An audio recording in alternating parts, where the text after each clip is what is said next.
This podcast is supported in part by our patrons. If you feel you get some value from our shows, please consider giving some value back at patreon.com/Psychon. Thank you.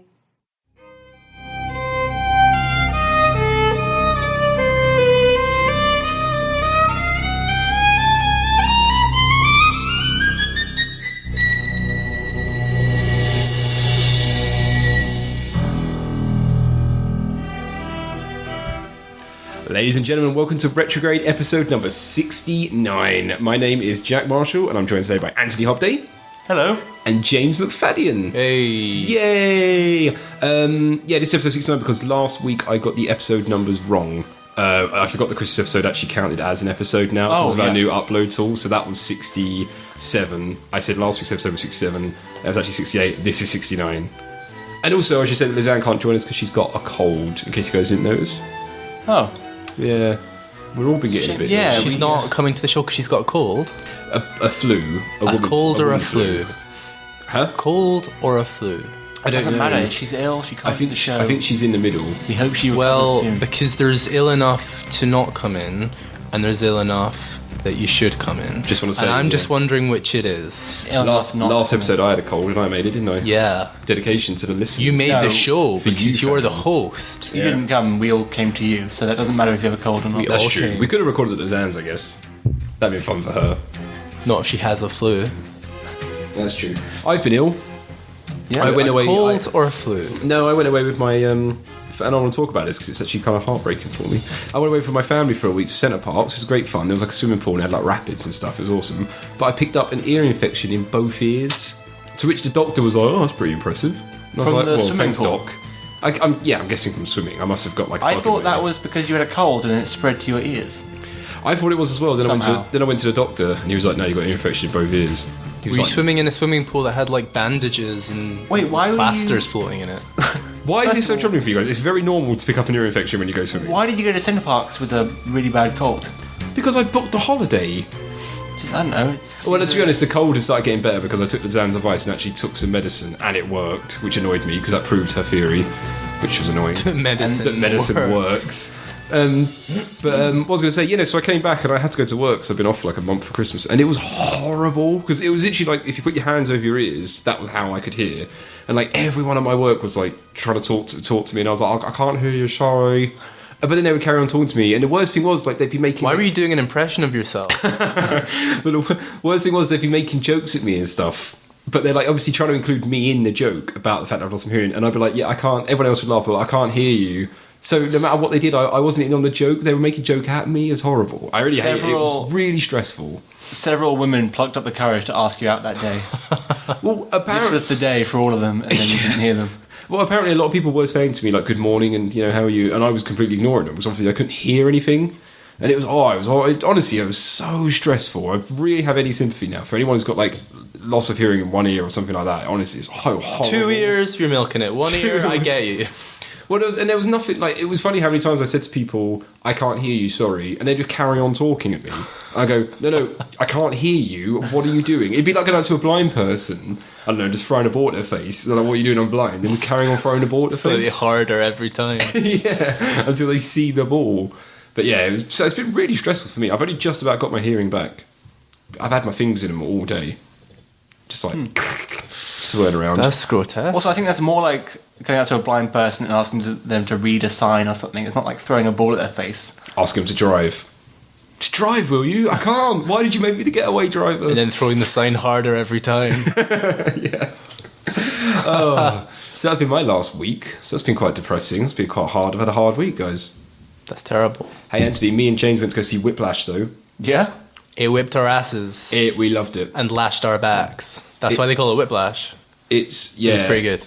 I always think it's lucky when they can find a Hollywood actor who can play drums well enough to fake those scenes. Did you find out he could play drums? Yeah, he's been playing drums for ages, but he had loads of lessons for the film as well.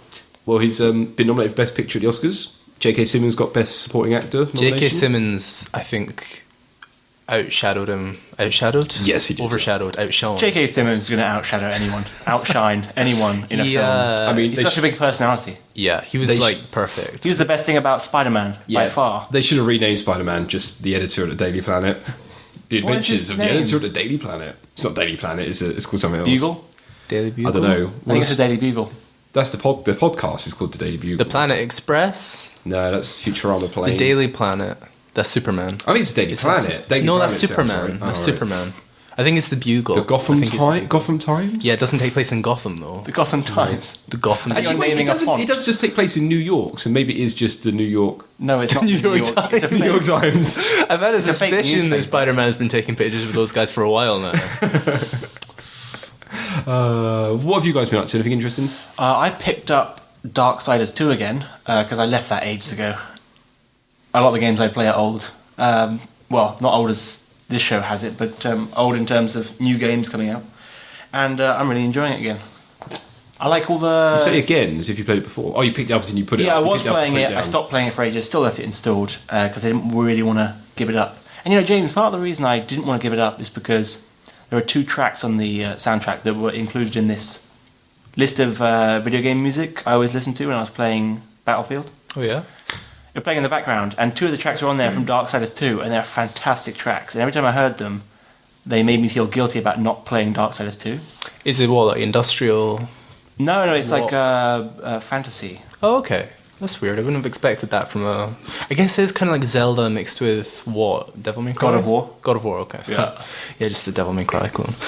So, yeah, but music is like the most important part of a game, so... Well, I don't agree with that, but the music was so good that it made me not want to uninstall the game Yeah. and to complete it one day. Unlike the gameplay or visuals or writing, which you didn't care as much about because they're not so Visuals are important. great, but the gameplay and writing just aren't anything to write home about. Or play home about. Yeah, well, I'm playing it again now, so and writing home about it. I wrote a nice letter to my mother about Darksiders 2. She did not understand a word of it. It's one of those games, like... There's like a collection of games that all have the same kind of words in their title. And if they have the word either like dark, dragon, origin, age, or soul, I'm probably not going to play it. You're talking about Dragon Age Origins and Dark Souls. No, but Those are the 2 games you're talking about. no, there's loads. There's like Inquisition or something. That's Dragon Age again. It's Dragon Age You can't just Inquisition. include Yeah, all I'm the never gonna games play in a that. series. Like, just Dragon Age Origins. Yeah. Then the one that was just Dragon Age 2. I can't... Darksiders. That's another one I'm not going to play. They all blur into one with me. They all seem to have a big dude on the front of a sword. Yeah, you must have played games like that though. Well, Dark Souls I can get into as much as people. Yeah, but that's rage your about failing, it. not the game's failing, Jack. No, I think it's called Dark Souls. It's Should no be one's called, like, failing. It should have been called like Modern Artillery Warfare or something, and I've been well up for it then. It's been brilliant. When is the artillery getting? This guy's got a sword. I'll carry on playing. It's great fun. Play this game for 200 hours. He didn't never get an artillery gun. I took my so when I went to this family thing at Centre Parks, we had an Xbox One there, which surprised me, and I brought my Wii U along, and I realised how good a game Mario Kart 8 actually is. Yeah? Because I like it, I played it, but I got bored of it because it's Mario Kart game. There's only so much fun I can get out of it. But my family were playing it non-stop, and like every member of my family, even my mum and dad, could pick up and play it. And it surprised me because it's such a bizarre mental. I mean, 50cc to be honest, but it's such a bizarre mental game that I really thought that they'd never pick it up. Stop right there. You lost me at 50cc. I've lost all respect for your family. Well, if they've been they're playing, not I'm like, playing. that's fantastic at 200cc, but 50, no, it's 150, isn't it? Yeah, get it right. But 50, no, it's ridiculous. Mirror, 150 mirror, they can handle it. Well, to be fair, it does get on a split screen. It does get ridiculously fast at 150cc. Yeah. It's like screamingly fast. I enjoyed it the one time I played it. I think there are games that work because of the social interactions you're having while you're playing them. And Mario Kart is kind of one of those, and it's really good if you're playing it with your family. Like, it's fun to do stuff with them. But like playing it as a single player game, and for me, they never were that great. What the hell is going on outside? There's this car. Well, the listeners can't see it, so they don't have to worry, and nor do you. But do they not empathise with my fear? No, we're They here might. for them. Well, anyway, speaking of artillery and stuff, I've been playing Dragon Age Inquisition, and Lost me. That's the sort of game that Jack will not play. It's got 2 words in it, Dragon and Age. I'm not going to play it. What about Age Dragon? Have you played Age Dragon? No. You must play Age Dragon 2. Age Dragon 2? No. Inquisition Age Dragon. Modern. What about Age modern- Dragon 2, The Darkening? Oh, Souls God, Edition. If it was like, yeah, that would be my worst. That'd be the worst game I could ever. If it was like Dragon Souls Age of Sorrow or something, I'd be like, good God, I'm never going to play that game. Wait, but you played Shadow of Mordor? That's definitely in the same ballpark. Like Shadow of Mordor. Yeah, I got that game. Oh, sweet burn unit incoming. Anyway, go on. What were you saying about this game? It's getting really polarized reviews. I love it. It's great. It's a good game. If you don't like it, you're wrong. Sorry. I never got that impression because the only game reviews I read these days are at Penny Arcade when they just mention what games they like. Yeah. And Dragon Age Inquisition killed it Oh, in yeah? the reviews I read. Whoa. Yeah. Damn. All 2 people. Penny really, Arcade. really That's enjoyed it. so 2004. Yeah, I've been a loyal fan. They're not really so relevant anymore. I find they've kind of lost a lot of their reader base. I find that relevance is relevant. Well, I mean, Relative. what they're writing about might be relevant, but they're not that. They don't have as much of a voice. They're too busy doing conventions and stuff to write their comics anymore, I think. Too So busy they're doing the most important conventions in gaming. Except, whoa, PAX. No, take it back. I can't move on unless you take it back. I know you're joking. They're almost the biggest, I think. They might actually be the biggest. And they bring new games there and stuff. I mean, what else do you want? I guess they don't have the huge announcements, but that stuff's all corporate marketing anyway. It's amazing. It's like theatre. It's like American politics. It's beautiful. It's fun to watch because it's like a soap opera. Yeah, it's a lot of it's bitching about great. things, but Sony gets on stage, and Microsoft gets on stage, and Nintendo gets on stage. They're And Nintendo, characters. luckily, announce a long list of games to show videos. They're pretty standard. But the rest of them, they just hype it up so much. Yeah, but they're like people now. It's like I identify with some companies and corporations, whereas other ones I shun because they don't share my values. Microsoft. I guess I just think they should do that outside of a conference, you know, and make it more Microsoft- about video games. Has Microsoft still got that guy who looks like a Muppet called like Don Matrix or something? No, Don Matrix. What's his name? He was The Cyber Godfather. He always had like a wobbly head. He was brilliant. No, he's gone. Don Matrix. Don Matrix. There you go, close enough. But yeah, he was brilliant. Never going to beat old, what's his name, Reggie Watts though on Nintendo coming out. Or Reggie Mr. Watts. What's the name? The big guy, the American guy. Reggie Fils-Aimé. Oh yeah, he's good. And then the other guy, God, terrible. I've been watching him. Yeah, and then the other guy. The Japanese guy who talks really slow, but he's always trying to make jokes. Where he's like, "Oh, I just dropped my banana," and things like that. It's really weird. I don't know, but it's quite. Iwata, Nintendo. He always does the Nintendo Iwata, video ones, but he's always trying to make jokes that are really kind of like this is like obviously the delivery because he doesn't speak English is just always completely flat. Where it's like, "Oh, you caught me with my bananas." It's like, what is this guy on? Brilliant. So he's on like a language barrier. It's crazy. What was that when they showed that Zelda video with Miyamoto? And it was just like they were saying, he's like, "When is Star Fox coming out?" "Oh, you caught me off guard." It's just brilliant. Absolutely love it. It's so scripted. Also, before we move on, Far Cry 4, how you finding it? I realised that I've been playing that non-stop since it came out, November the whatever. Yeah? So that's like 2 months, and I'm still playing. I'm like Have you- 75%. Have you completed the campaign yet? No, but I'm doing everything. Really? Like what I'll do now is I'll put a film on, and then I'm just playing Far Cry, just running around. And it's got to the point where again I'm a little bit too powerful because I've got the grenade launcher. Yeah. All I'm doing is going in a helicopter, flying from poster to poster. You have to rip down 150 posters. So boring. And there's one where you have to find like 50 masks, but the masks are like just in an area, so you don't actually know where they are. You have to get have the posters, you have to get the masks, you have to get the journals. you You have have to to get get. the- There are like the towels. mosaic pieces. You have What do to you get the. What do you get if you get all the The thunkas. X's? Pride, percentage. An achievement. You Yeah. don't actually get like a new weapon or anything? Maybe. Yeah, you probably do. But it's funny because I've got all of the towers, I've got all of the villages that you're meant to conquer and stuff, and yet there's still this villain who's like, "I own this land." I'm like, "Well, you don't, because I've conquered everything, mate. I'm running around ripping down your posters now." That's what I always wanted was video games, especially RPGs, for the enemies to react to how powerful you were. Because you could overlevel in a JRPG as much as you want and just be able to rip into anything you want. And you still get to the final boss and he's like, "You will die." And you're like, "No, I won't, obviously. You're going to die in about 3 seconds flat when I use this special move I learned yesterday."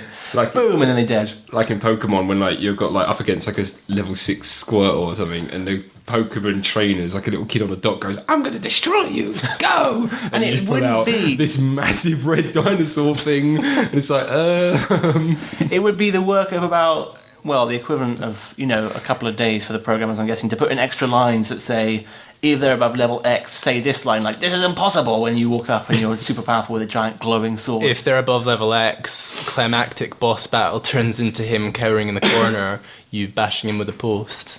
It's because you've just spent like 200 hours making sure you're the most powerful being in the universe. Yeah, but it would rob something, right? It would take something away if they weren't still grandstanding. You know, if they were like this small child in comparison to you just crying in the corner, it might. I don't know. There are weird connotations there. It's a power fantasy, but how far do you go with that?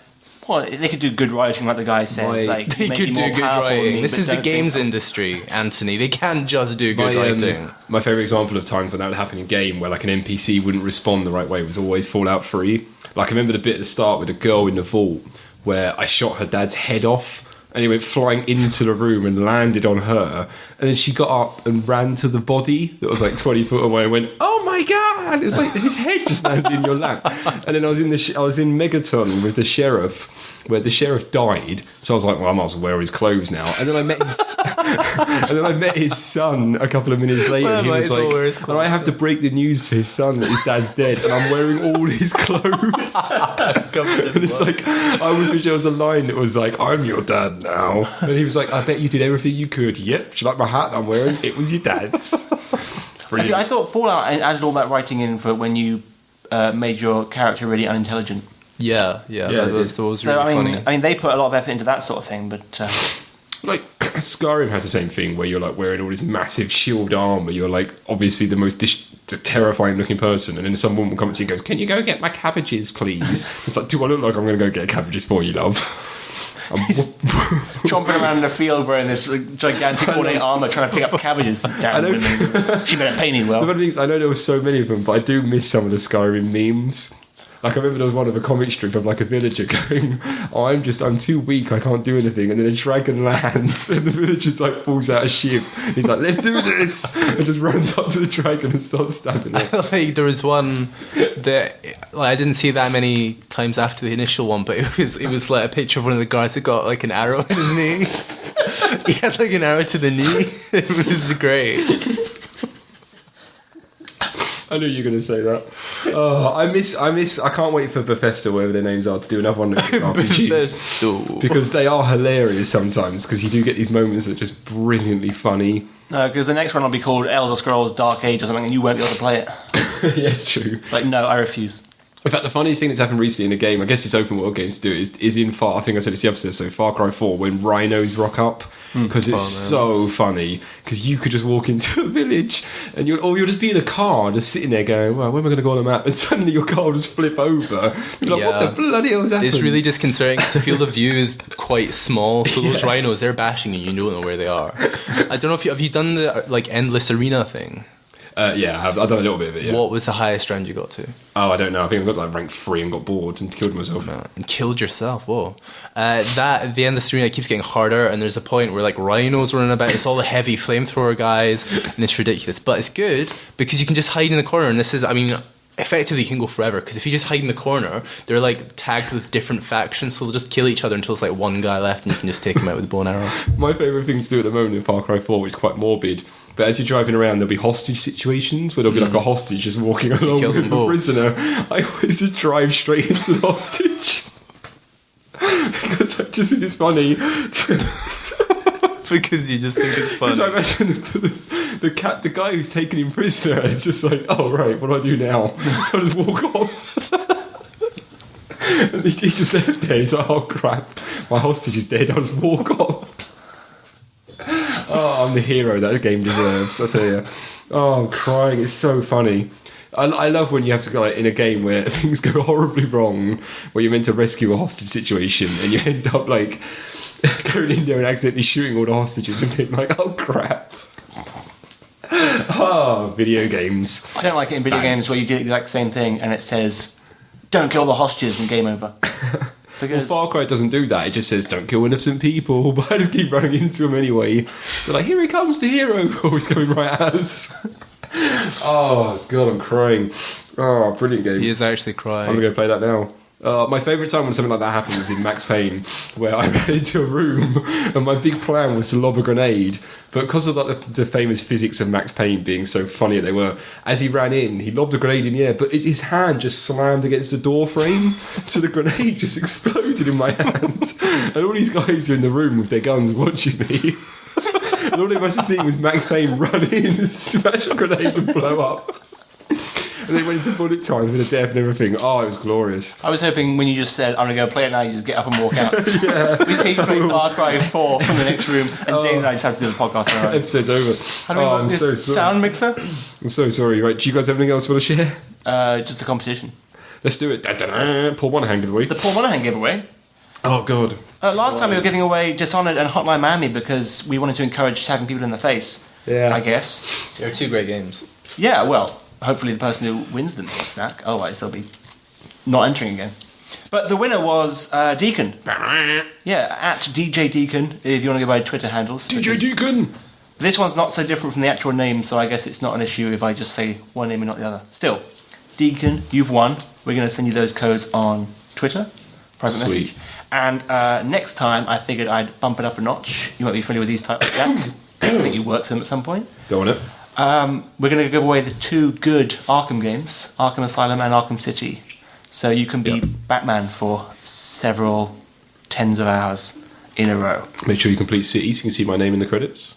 Of course, yeah. That's the only reason I'm giving them away, so that you can experience it all and then see the man that was responsible for the bug testing. I'm in the credits for Arkham Origins. Didn't even work on it. Brilliant. Oh. You're not giving that away because it's not as good. Yeah, just stick with We're giving the good ones away. Asylum and City. Yeah, we can't give away Arkham Knight because it's not out yet and it's expensive when it is out.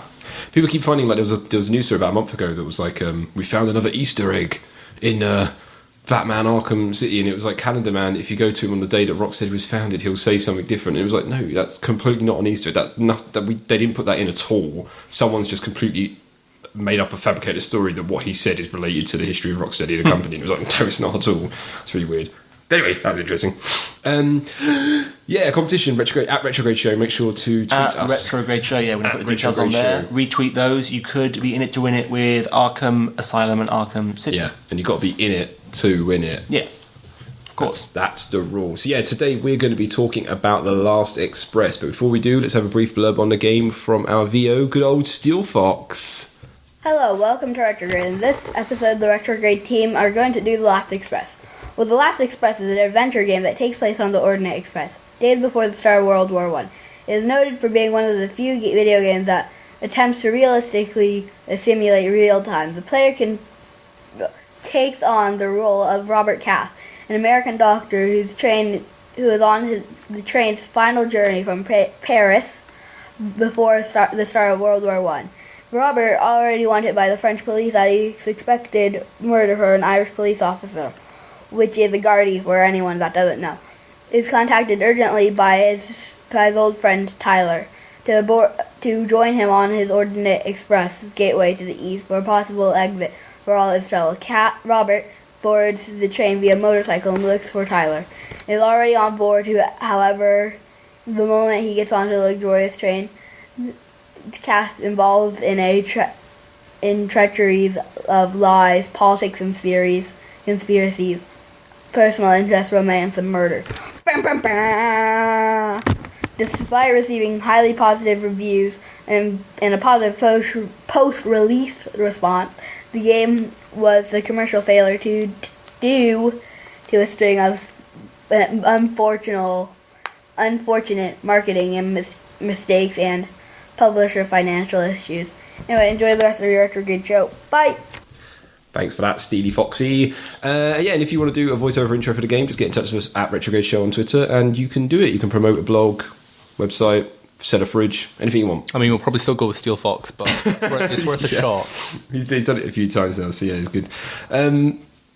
Yeah, Last Express. I chose it.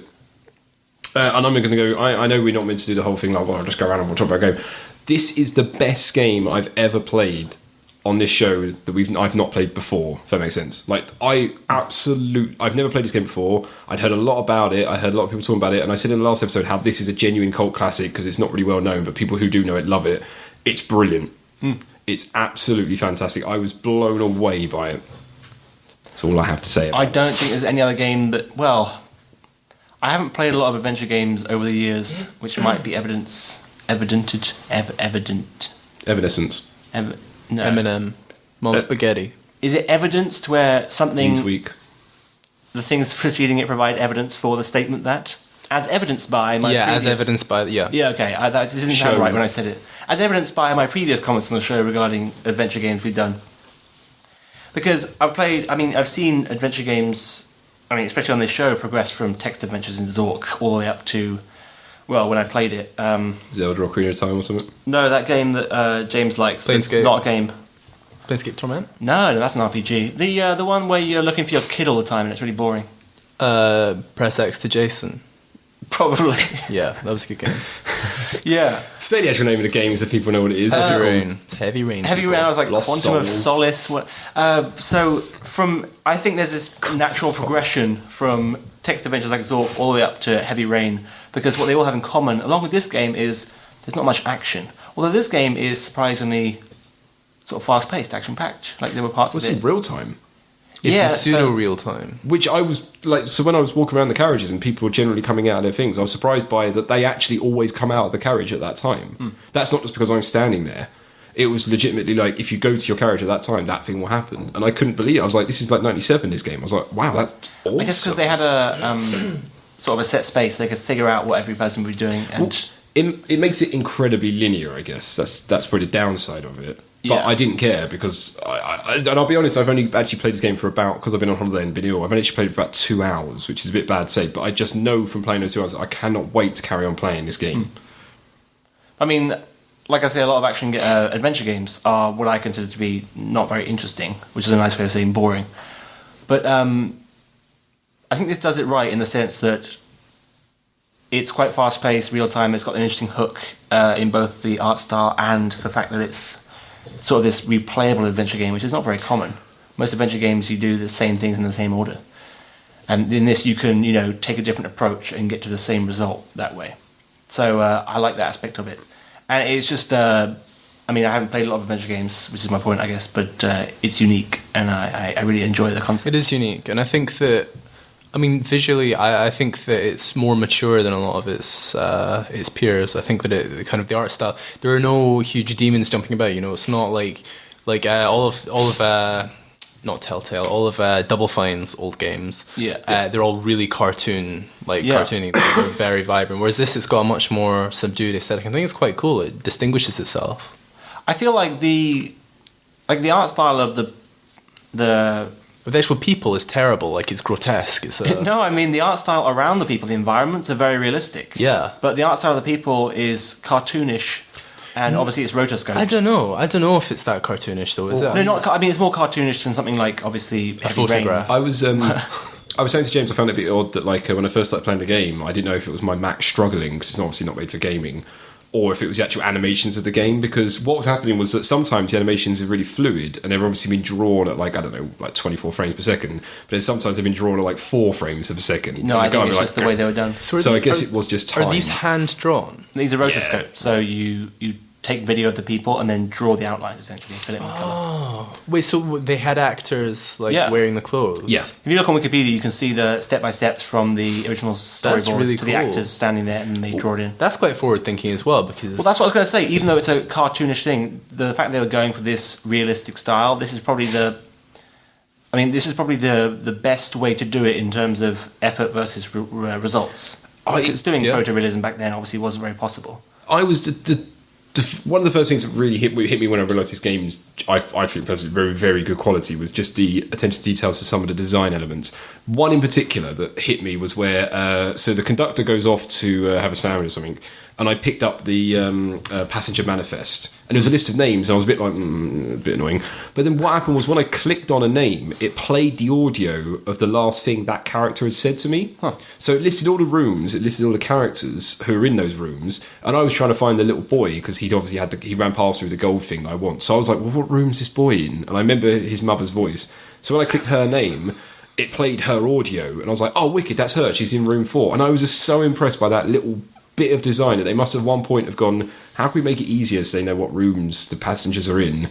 Oh, let's do this. And it just, I was really impressed. I was like, that's awesome attention to design detail, I guess. Yeah, you can tell it was a tremendous amount of effort in terms of planning it all, but also executing it all. Well, they also did themselves a favour by sticking it on a train, because the first thing they've done is they've limited the game to about 4 rooms. Yeah. There are It's more quite later clever, on. actually. I'm not sure there are many other environments except for maybe a mansion that nobody can leave because there's a storm. Yeah. That would work as well for the story.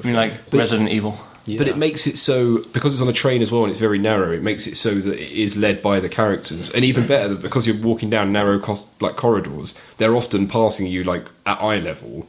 It makes it very intimate with your characters because it is nice a to get that confined close space. to these people, especially if it's on like a Saturday night and you're feeling alone. Oh yeah, exactly. It's also great for one of the things I don't really enjoy in games is not knowing what to do next. I quite enjoy games that make it easy and put a gigantic arrow there. The biggest example being Crazy Taxi, I suppose. Tell you where to drive. But this game, I mean, there are games like Resident Evil I just mentioned to James because he mentioned being in a mansion you can't leave because of a storm. Well, that's because of monsters in a field, I guess, rather than a storm. But in games like those, you can go in a lot of different directions from anywhere you are. But in games like this, you can essentially only go in 2 directions. And that really helps if you're stuck on what to do, because you can just go to one end of the train, see if there's anything happening, turn around and go the other way. Well, it was still the element like of when you're in your cabin room. It was a little bit disorientating at first because you look up and down. So like I went into the bathroom and I could look down and look under the sink, which I'm guessing is a puzzle later on and stuff. But there were moments where sometimes I must have been a little bit mental because I was standing in my cabin just spinning on the spot really quickly. I was also I was generally straight away interested in the story because the first thing I did when I walked in the room, found a dead body, and I just for a laugh thought I'd throw it out the window. But that was actually what you're meant to do. Yeah. But when I did it, I was like, have I just ruined this story? Do I need to restart? But I didn't realise that's what you're actually meant to do because otherwise I think you've murdered him. But I just for some reason was blown away that the game actually let me throw the body out the window. I was like, that's such a grown-up thing to do. And then I walked straight out with a blood-stained shirt. And the guy went, oh, Monsieur, or whatever. And I was like, crap, they didn't clean the blood off. Better clean the blood off. It's funny because David Cage and the people at Quantic Dream, I feel like this is sort of the type of story that they are always trying to tell.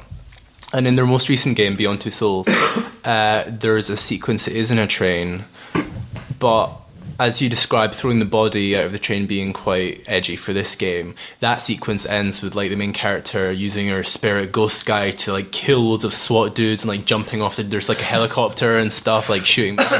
Like I don't know, it kind of shows how Hollywood a lot of games have become recently, especially AAA games, because the type of story they're trying to tell here is a bit more subtle. Yeah, I think to me, a person throwing another person's body and they know each other, right? They're acquaintances or whatever. Throwing a person's body out of a train window because it has to be done, for his safety or whatever, is much more exciting than a woman using a ghost just spirit a guide to kill SWAT miscellaneous people. action sequence number 7. Yeah, so that's much more exciting because you're like, this guy's seems pretty ruthless. He's willing to throw a body out the window. He must be here for business, especially if he was friends with that guy. It was just weird for me because it was one of the first times in a game where I did something that, even though this sounds really morbid thing to say, is probably what I would do in real life. Jack, you would not do that in real life. No, but if I you would call the authorities and then sit on the floor. Well, there is one big problem in the fact that the guy, maybe it's in the manual of the game because a lot of these old games had a much more build up in the manual, but I had no idea who the guy was. For all I know, he's standing at a train station and he jumps off a train with a girl, and like a lot of games start when you've almost got like Amnesia or like Half-Life where you turn up for work. They have a little bit of build up of your characters. I have no idea who this guy was. I saw there was a little letter in my bag and that was it, and I was a newspaper clipping that maybe I was a robber or something. So, but if I had known his backstory and known what would happen, I was him in his shoes, I would have lobbed the body out the window as well. I'd be like, I can't get caught for this. I've got jewels on me. Lobbed the body He's out the looking window. for the jewels, that's the point. But what did you mention a minute ago? It was looking around up and down. Yeah. Disorientating, right? I mean, I found at weird. times I really enjoyed the way this was technically executed. The only problem I had with it really was that it was easy, especially at the start, to not know exactly where you were, what you were looking at, where in the room you were, just because you turn around and, a lot of these characters look the same just because they've got similar wall paneling and things. Yeah, that's true. And it might have made the game a bit cheaper, maybe a bit easier or something, but if they'd put a map of the train on the side that showed you where you were and which direction you were facing in, keeping track of where you could go next, for example, would have been much better, because I spent a lot of time just walking up and down the train trying doors. Yes, there was a lot of times where I wandered into one room and there was a dude asleep, and I was like, oh, this is weird, and get arrested for something different. And I'd try a door, and you have to pay attention to the numbers because all the doors are identical. So I'd try a door and a dog would start barking, and I thought I'd walk down the carriage and try another door and the dog started barking again. And I realised I hadn't moved at all or something. And that's not ideal if you're trying to explore something, especially in a real-time game. So it would have been nice for some kind of real-time map, but that might have made it a bit less realistic. It's one of the only games as well I played where I actually, it was weird how like when I was standing there, I didn't like making eye contact with the conductor. So I like if the conductor was walking towards me, I would just turn around and just go like, doop, doop, doop, doop, doop, doop, doop. Just slowly rotate on the spot. Just instantly turn 90 degrees. That's one thing that this game sort of ignores, because it's not really 3D. There's sort of 2D images of rotoscope people. But it ignores the 3D space, and this is, I think, something I've never seen in a game before, probably because there aren't many games like this, where you're standing in the hallway and it feels like you're filling the whole thing. Yeah. Then the conductor squeezes past you. Yeah. In that graphical style, like he just slips past the edge of the screen. Ooh. That feels amazing. Like when they do that, it feels kind of realistic. Well, that's the weird thing. I think if you actually did this in 3D models, you'd have that really horrible, clunky, like bumping into people, like, oh, excuse me, oh, excuse me, oh, excuse me. And it just, I don't know, I don't think the animation would be, maybe we have reached a stage where if you're walking down a carriage and someone walked past you, they would like brush to one side and go past. But I can just imagine it being very Tomb Raider-esque of like, oh, sorry about that, I bumped into you there. Yeah, because animating that in 3D would be much more difficult. This is sort of like a moving, I was about to say moving cartoon, which makes no sense. But then like, interactive cartoon, I find that really impressive. Hand-drawn, I guess it's exactly the same in films now. And I'm thinking about video games, I guess maybe like Rayman Origins still does, but hand-drawn stuff is generally gone the way of the dodo, isn't it? Not hugely, but you would never do it in mass. Well, it takes a lot of effort. Yeah, it takes so much more effort to do that. I mean, you see it in some indie games, which I guess Rayman kind of was because it was their low-budget attempt. That's true. But you saw it in that, there's a game that came out recently where you played a someone in, I think it was France in a war or something. And this Heart of Mine, Valiant Heart or something? Yeah, it was like a weird adventure game that I thought at first was a side-scrolling shoot-'em-up, but it turned out it wasn't, so I didn't end up playing it. Because it was really ambitious art style. There's quite a few indie games that are going for that really impressive art style, you know, hand-drawn, that sort of thing. Easy way to make your game stand out. Well, I don't think it's easy at all, but it's an easy decision to make your game stand out. I think I mean, actually drawing back, especially, I mean, most AAA games are 3D nowadays, and I think that a lot of them try to mimic specific art styles and specific artists, and actually often look better than they would have if they were 2D games that were hand-drawn. I mean, I was reading a PowerPoint like slideshow that Valve released. It was on Reddit. About Team Fortress 2 and how they achieved that art style and sort of the algorithms and stuff they used. And it's a really, really rigorous process. But they compared like an early screenshot of the game that just looked vaguely sort of cartoony in 3D to a modern screenshot of the game that is actually very clearly focused. Yeah. And I think that a 3D game that has that type of artistic bent looks better than a 2D game that's hand-drawn or any kind of illustrative art. I think it just the fact that it's 3D, the way that the lighting can affect a scene is just much more interesting. Yeah. Have you seen the Guilty Gear games? Yeah. They've been 2D up until the most recent one. Yeah, I've seen that. They switched crazy. to 3D. Like, it looks so 2D. I don't know if you've seen this yet. Fluid. No. The newest Guilty Gear game, I mean, look it up if you haven't. Xrd. Xrd. They got weird names. Tenard. I don't know. XRD. But they've been doing hand-drawn 2D until now, and they were one of the last holdouts of sprite-based video games. They switched to 3D, and they made it so... Yeah. They've made it look so much like 2D, it's hard to tell. When you're just staring at it, you can't tell that it's 3D. I remember seeing, like, I think it was like, it may have even been on the 360, like a Dragon Ball Z game. Yeah. I remember looking at the cell shading on that and thinking, God, that's really good. And even, like, when Street Fighter 4 first revealed, and I was like, it was strange. I was like, that's fantastic. But usually those games, like, I really enjoy the style of Street Fighter 4, but usually those games betray themselves in motion, if you will. Like, when the 3D models move, it stops looking like 2D. So Guilty Gear is the first one I've seen where it's almost hit that uncanny valley where it looks it looks too much like 2D. Until I was told, I thought it was 2D. Well, I couldn't tell. They've almost purposely like added in the limitations of drawing. Well, it's not limitation so much. It's the scene. It's like, I don't know if it's. I mean, I technically have no idea, but it's like the color gradients or something. It just makes it totally does not look like a 3D model. Like it's perfect. Disney did an animation called Paperman or something like that about it's a black and white short about a guy lobbying paper airplanes. But what was really clever is to make it look more like a cartoon. There are actual bits where they've purposely added in, like you could see almost outlines of a pencil where there'd been a sketch that they've rubbed out, which you would see in things like the Jungle Book and stuff like that. But they added these in as a 3D model, as like a wireframe behind the actual characters. That every so often the opacity would go up and down, so you see it more obvious. And it made to make it look more like it was a pencil drawing. I remember reading that they included things like fingerprints on the characters in Lego Movie. Oh yeah, that was so clever. To get an impression that they were actually being built by hand. The Lego Movie, genuinely everything in the Lego movie was made from real Lego blocks. So That's not true. That is true. No, it's all 3D modelling. That's what I'm saying. They're adding in fingerprints. No, sorry, I didn't explain that right. It's all 3D modelling, but what I mean is it's actually made from blocks. So you could make those? You could make anything in that film we want, because they actually used the Lego building software and just incorporate that into their 3D modelling. That also makes it great for... It's all... Sorry to interrupt you, but it's all actually made with Mega Bloks, and it's actually called Mega Bloks, the movie. Low budget. That's real trivia here, guys. But it's also means they could... what do you call it? Merchandise better, because you can. After I saw that movie, I went and looked up. I don't know if you guys did this. Almost immediately, the mech he builds. Yeah. In the movie, he builds that mech and walks around. I looked it up, and you can buy it brick for brick. Yeah. I thought that was amazing. I'm not going to buy it because it's like £100, but that was amazing. Is it actually a good film? Like, because I haven't seen it. No, it's a 7 out of 10. Yeah, I mean it's decent. It's decent entertainment, but 7 out of 10 for a kids' film. It's no Frozen.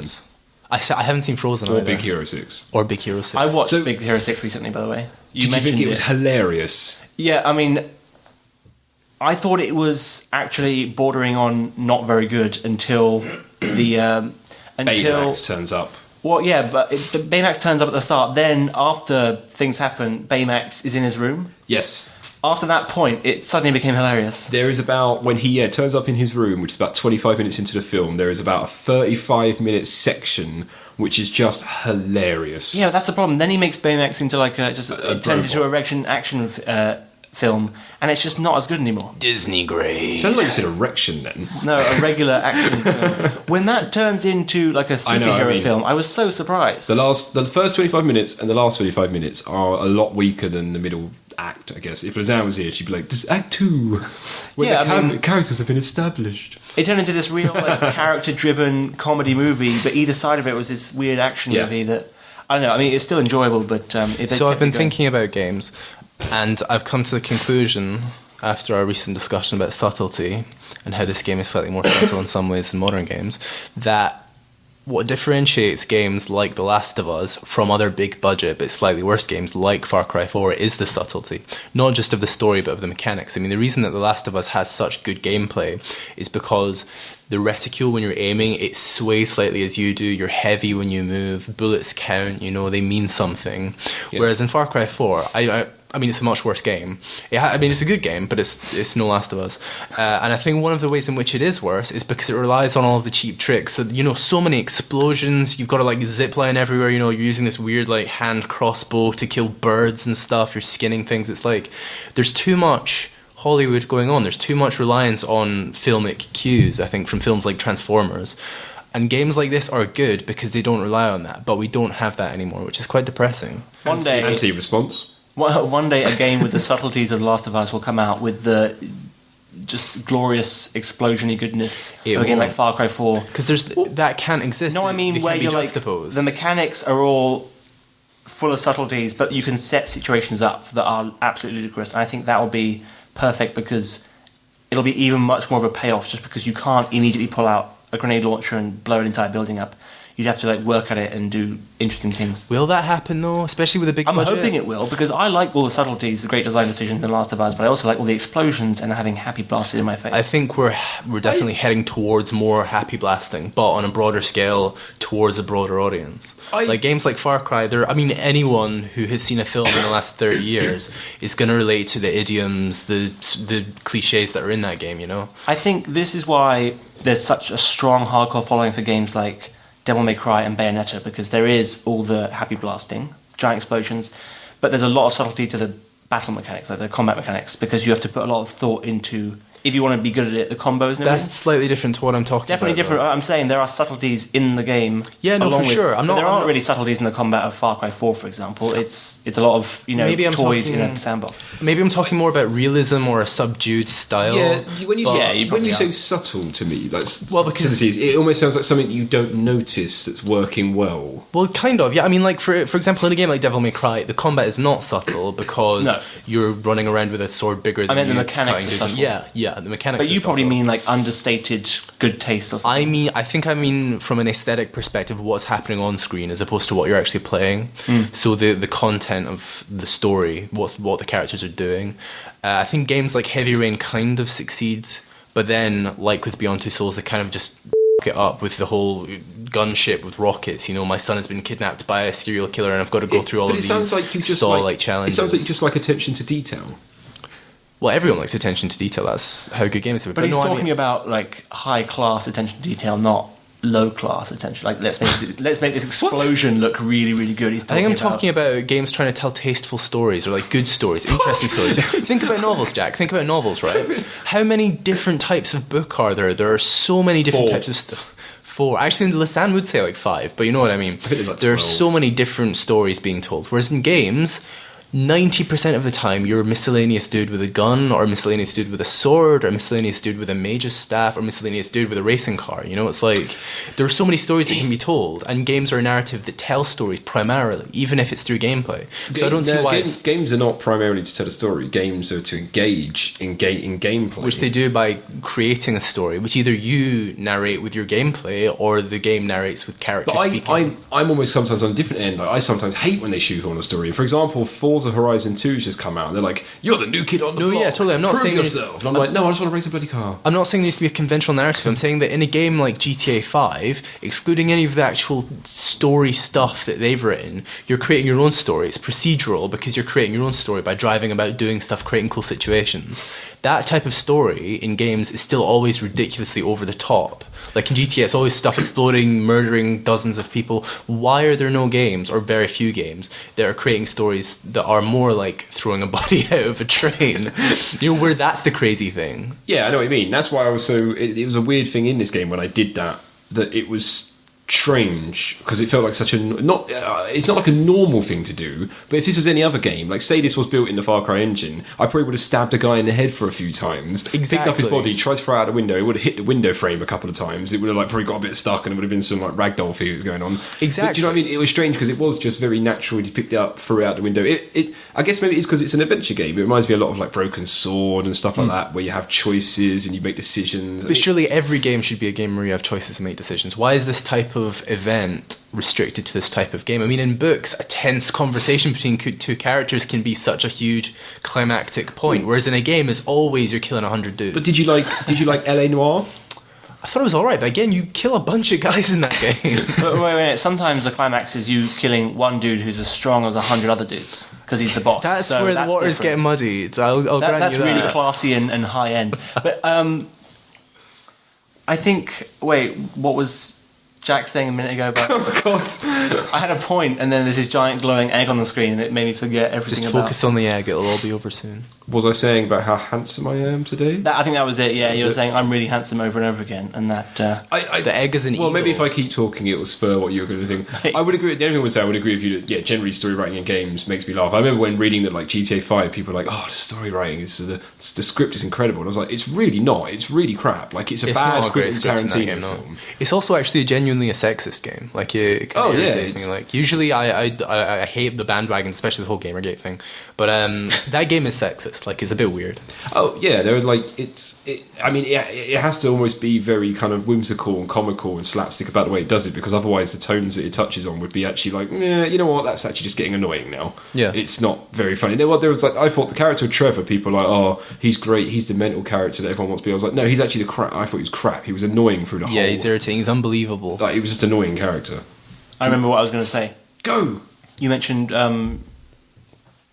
Wait, what's it called? Oh, God. Broken Mirror? Broken Arrow? Broken Sword. Broken Sword. That's the one about the guy in France, right? The Templars. Yeah, where he's sitting outside and the clown blows up a restaurant. You said that and I realised that that's the game that's most similar to this one I can think of. Cecil, whatever his name is, made it. Because that, I remember playing that when I was quite young and being struck by how mature it was as a game, because especially since it has, similarly to this, a very like hand-drawn, cartoony, but still quite mature art style. Yeah. Or this, in this case, because it's rotoscoped, in that case, because it's actually a cartoon. But it just really struck me how mature they were being for a game of that type in that age when games were still considered to be for kids. So I always enjoyed that just because of the tone it set and the story it was trying to tell. It's depressing, isn't it, now that we've got to a point in the games industry, and maybe I'm just being a bit pessimistic, where like you're saying this, where like maturity in a game will surprise us, even though we've got games where you can beat the crap out of strippers or stab to death a mob boss and stuff like that who are very grown up, and yet when a game comes along like The Last of Us, They're not grown-up things. No, but do you know what I mean? No, but what I mean is when a game comes along with The Last of Us, or for example, Brothers, I was surprised how kind of grown up that was. That if it just has regular, not nice, but a plot, an emotional build-up, and characters you relate to, we're almost surprised by it because it's like, wow, it's mature. Exactly, It's a grown-up game. And it's like, even when, is it Heavy Rain? There's a bit where you have to chop off your finger or something. Yeah. And it's strange how that's meant to be, like, it was meant to be a kind of like an interactive film noir, like this is going to be a really grown-up game. And even that failed at it. Yeah. And yet a game like, in my opinion, a game like Brothers, which was still very whimsical and cartoony, actually was very grown-up and like, had emotional response for sure. to me. It's very strange. I think games that try to be mature tend to not get very far these days just because the people who make them tend to also be insufferable. And they talk about their games a lot in public. I don't agree with that. I think that the reason they don't make that much money is because the audience they need to sell to are not mature. Oh, I don't mean make much money. I mean, I guess what I mean is the reason I tend to dismiss them is because the people making them tend to get on stage and say insufferable things a lot. Do they? Like who? I mean, I don't want to name any names. Phil Fish never made a mature game, man. Did you ever play To the Moon? No, it's on my Steam. That was a great bundle. game. That was a very understated game in a lot of ways. I think I might own it on Steam, but you know how Steam is 600 games to get to. And, well, not anymore, but 600 games. I feel like there was a game recently, James, that both me and you played and absolutely... Oh, The Walking Dead, maybe I'm thinking of. But I feel like there was another game recently that was a small game that we both played and were like, whoa, that had a bit of an emotional shock on me. Maybe it is The Walking Dead I'm thinking of. I think maybe it is The Walking Dead, because I got into that like after the fact. Some games, you know, it's getting better as well. They're like I worked on Gone Home, and that's a very emotionally not character. Gone Home is awesome. That game is really and that good. got good. That sold very well as well, and that's done well. So I think maybe gamers are getting more mature, and they do want more grown-up experiences. I guess my games. perception of the industry is really heavily coloured by Ubisoft and EA and Activision, and they are in it to win it, as some might say. Winning it, of course, being making the most amount of money possible in the shortest amount of time. Of course. And so to do that, they're selling explosions and tits. So. Do you think we'll ever get to a stage where we're playing games that are very... for example, you've got like the drive-in films of like, I don't know about films, but I guess they've gone through their whole indie phase of films when they had like, I don't know, zombie films back in the 70s, to the point where they're getting to this point where they get these very kind of like, I don't want to put a pigeonhole on them, but like Eastern European films, do you know what I mean, that are really dark, black and white Polish films about a woman having an abortion in a bathtub or something. Yeah. Do you think we'll ever get to that stage in gaming where you're playing very kind of like dark experiences? You're like, bloody hell, this is emotionally exhausting. What, that game, Hatred? It's about just killing civilians for no reason. Is that an example you're giving though of like? No, just a bad of a really grim, dark. That's the opposite end of the scale. I want to play a game. Well, like something that's very realistic or gritty. There's a game. I'm not sure if I've mentioned this on the show before, but there's a game I'm going to be working on hopefully soon called That Dragon Cancer, and it's about a game designer called Josh who's he's making a game about it's an interactive experiences of the things he went through when his 6-year-old son had cancer and then sadly died. And there's like a scene, for example, where you're sitting in a doctor's room. They've shown this on Kickstarter, and you've got one of those, you know, those toys kids have where you spin it and it lands on the cow and goes moo. But the heads are replaced by like the doctor, him, his wife, his son, and the nurse. And when you spin it, it tells you the thoughts of what the person is thinking and things like that. And I haven't played it yet because I'm going to be testing it for them. But I'm genuinely really excited to see that because I've never heard of a game before where someone's doing almost like a biographical interactive experience of something that's happened in their life. And see, that is scarier than a monster that jumps out of the shadows or an evil warlord that you need to kill. You know, that's more effective. If a game designer said, I'm making a game about like when I was in a coma for 4 months and the things I saw, I'd be like, whoa, I'm in on that. That sounds incredible. I want that. And the Last Express delivers on it. Nice save. Yeah, nice one. Did we have any we are running kind of late in the show now, but do we have any thoughts on Last Express if we'd like to wrap this up? What about music? We never talked about music. It's quite nice, wasn't it? It's alright. It was alright. To be honest, I think that point and click, it's just a really, really bad format to express anything. Express anything? Yeah. Anything. It's just clunky. It gets in the way. I mean... I love it. Myst. Brilliant. Obviously, this is potentially a point of opinion, but I think this game doesn't really fall under point and click as much as it does interactive movie. I'm not sure. Like, I wouldn't call something like Myst point and click.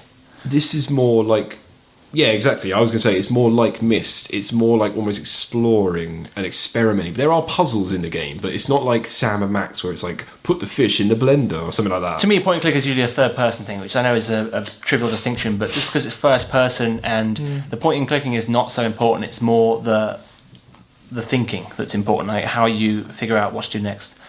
And point and click is often about just exploring everything in the room and seeing what fits. And they've got they're usually more zany in my mind, like, the LucasArts titles, yeah. Whereas this is trying for something more, and I think it succeeds, but it's obviously not the sort of genre that I really get behind since it doesn't have the explosions. So it's difficult for me to say that I love it, but it's easy for me to say that it's lovable. Do you want to hear some trivia on the game? I think so. Yeah. 5 years of development, cost $5 to $6 million. Wait, hang on a second, 5 years? 5 years. Given that it's a small setting and everything, and I said earlier I thought it must be a lot of effort, but 5 years is ludicrous. Well, the main designer, writer, director is called Jordan Mechner, I'm going to say his name is, or Mechner. He created Prince of Persia. So maybe he had a bit of money in his bank, but he set up Smoking Car Productions. This is the only game he ever made. They were based in San Fran for 6 years. The only game he ever made, and 5-year game that makes no money. So they started making this in '92. Let me have a quick look and see. I guess it came out in 90. That's crazy. 97. So I guess it's something about 93. They used rotoscoping in Prince of Persia, obviously, so that's explains why they chose it for this. And it's sort of a timeless method, 22-day long live-action video shoot of every action by every character in the game. And it was photographed by actors wearing distinctive makeup and costumes against a blue screen on 60mm film. And 22-day, that's even by film. I mean, films obviously take a lot longer, but that's actually quite a lot back in the day. That's a lot of filming going on. If you discovered a problem with it halfway through, it would just be soul destroying. Yeah, and the only other kind of thing about it I was going to talk about, the reason why Last Express, and this is kind of why I mentioned in the show earlier, that it is, to me, this is a very good example of what a cult classic in a game is. Because in fact, it came out, got really good reviews, people really, really went for it, said it was a great game, but a lot of stuff happening. So their publisher, who was Broader Buns, I think they were called, the marketing department quit just before the game's release. There was no marketing for this game. Then another publisher was SoftBank. They pulled out of the games market, dissolving its subsidiary Game Bank, and cancelled loads of titles are in development, including the PlayStation port of Last Express, so that was a thing. And then finally, the whole rights to this game was bought by a company called The Learning Company, who weren't interested in it, so they only left it on the shelves for a year and then pulled it off. And I remember reading about this when it came out on GOG.com. Yeah, there's loads of stuff, and it went to Interplay as well, who went to 2000. They bought the rights to it, released a £10 budget version, and then they went bankrupt as well. So getting a copy of this game, I don't know if they're rare, but it must be a little bit tricky. This game is cursed. It'll ruin your company. Don't buy it. It made it onto GOG. A company called GameTap also brought it out in 2006. There's also an iOS port that's since been done. And finally, there is April 13th, 2010. MTV's Movies posted that Paul Verhoeven apparently going to be doing a film of this. Whoa, Paul Verhoeven. Let's see what Paul Verhoeven has directed. RoboCop, Total Recall, Basic Instinct, Showgirls. Wow, I can see why he wants to direct this. Hollow Man. Starship Troopers. This is basically RoboCop the game. Yeah, it's a lot of dark action sci-fi. In 2011, Verhoeven confirmed that he's working with Mechner, just making up the names now, to develop a film adaptation of the game. The film most be likely filmed in 3D, although it may be Verhoeven's immediate next project. Considering that was 4 years ago now, maybe it's not going to happen, but that's Wikipedia for you. Retrograde, part of the show. It's my choice. I didn't actually think about how we can grade this, but since it's set on a train, let's go for... If you say types of train, I'm just going to scream and I won't stop. Types of transport. Types of murder.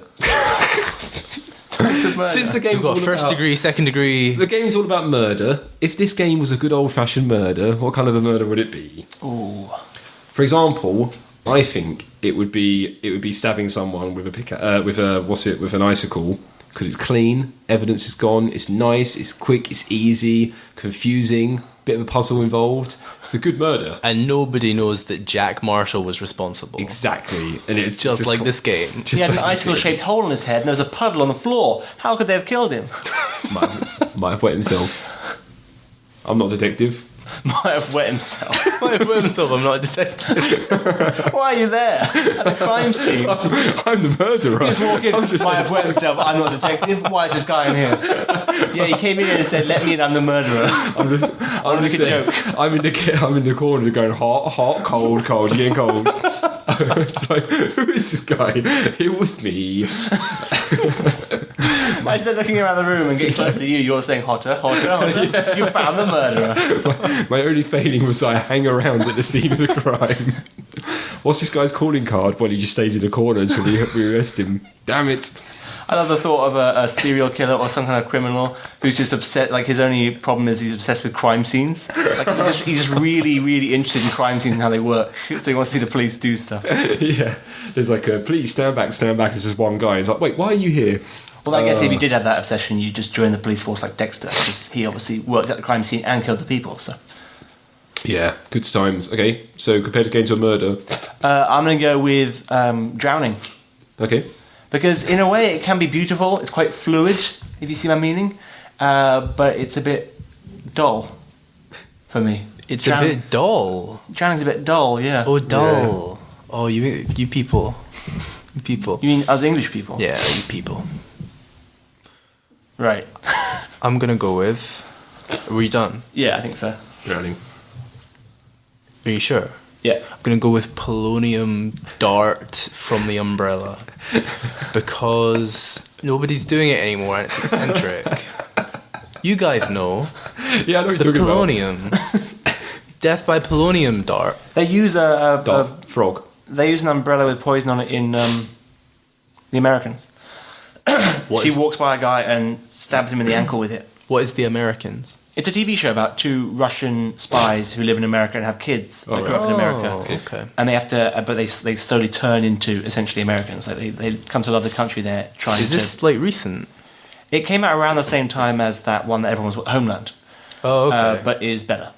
Cool. It's just, I guess no one watched it because it was urban legend, isn't it? The needle with like the poison on it and stuff like that. I'm sure it got used plenty of times. I don't know. Back in the Cold War. Yeah, probably. Well, dude, they were shooting people with polonium darts from umbrellas, so I wouldn't put it past them. Yeah, it's true. Yeah, Don't good. put anything past the KGB. Did you explain more? Just because it's people aren't doing it anymore and it's creative. It's a similar experience when you're playing it, but mainly because it's eccentric and nobody really does it. I mean, it's outdated. The form is outdated, shall we say? Yeah, it's true. No, you just shoot them. Yeah, exactly. With a regular bullet or a dart. Yeah. From an umbrella. Good point. Last Express. Cool. So thank you for listening, and you can find all information, all links regarding this podcast, as well as all our other sister podcasts at psychon.net, the home of geek culture. And make sure to check out our website. And just a reminder again, the Retrograde podcast is hosted on that network. So head over to psychon.tv to become a patron for our show and support the network. We'll be back in 2 weeks with Earthworm Jim. Yeah. He's a really funny guy. Was that the theme tune of Earthworm Jim? I don't know. Earthworm Jim. He's a Earthworm Jim. Was there a TV show? There was a TV show for Earthworm Jim, wasn't there? Yeah. We'll find out in trivia, I guess. That guy loves his chili dogs in that TV show. Wasn't there a bit, I mean, we were talking about this, right, Anthony, in Earthworm Jim, is it 1 or 2, the bit when you have to juggle the dogs on a marshmallow put the pillow? I can't remember. I haven't played it in years. Oh, so. God, okay. I think that's in the second one, but I'm well excited to do that. Which one is it where you have to throw the coat hangers at the dartboard? Is that number 1 or number 2? I forget. Oh, that was definitely number 2. Earthworm Jim's a good choice, though. I'm looking forward to this. Hadn't been a game since Earthworm Jim. We haven't 3D. done a 2D platformer in a while. So. Yeah, that's true. Every time I choose a And it's game, I hand-drawn. think to myself, James keeps belittling my choice of 2D platformers, but they form such a huge part of my childhood that it's hard for me to choose a game that 1, we'll all enjoy or all want to play, and 2, that I enjoyed as a child, or that I have some experience Was with. it Mega Drive and SNES? I think I played it on the Mega Drive. I can't remember. Yeah, I had it on the SNES. Okay, so it's Mega Drive. I'll play the SNES superior version as well. I think it might be on the PC as well. I can't remember. Yeah, probably.